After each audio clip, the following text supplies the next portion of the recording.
Do you think it's a bigger problem, or do you think it's just as simple as prescribing a medication? I think it's a developing problem because a lot of people, this is like a relatively new thing, I assume. I don't think we've been doing it for maybe over 20, 30 years, prescribing such medications to children.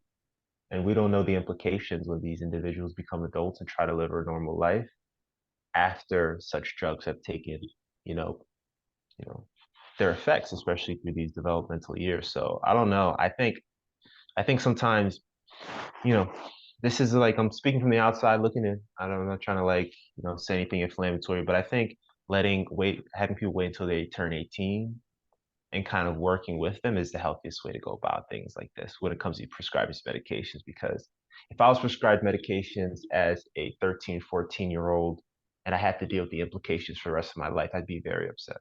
I mean, I'm Wow. upset. Wow. I'm sorry. That really resonated and hit home because yeah, man, you're depending on your parents, the adults to make wise decisions for you, and you're having to deal with it for the rest of your life while they're like, well, we tried. So I don't mean to interrupt you, but that was No, no, you're totally fine. And especially at 13, 14, when you're going through so much. I mean, I got made fun of. I made fun of people. Middle school is an interesting time. Those roast sessions at lunch, what I mean? They talk about anything they can figure out. So, especially if you're a little, your orientation's a little different, let alone, I mean, you have a bald head. People go through some stuff yep. in those years. So, that can cause you to question a lot of things in life.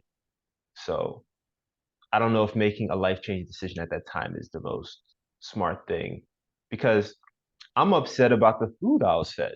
You know what I'm saying? Like what they were feeding, those school lunches were horrible, bro. Like what kind of food were they feeding? Chocolate milk with every meal? You know what I'm saying? Chocolate milk and spaghetti, that would go together. So, um, Yo. I think, because it could be, some people end up regretting it. I'm sure you've come across content of people being like, yeah, I wish I didn't go on the medications. I wish I waited longer.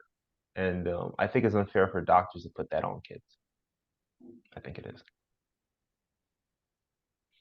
So yeah, I'll leave it at that. I don't really got nothing else to say. Mic drop.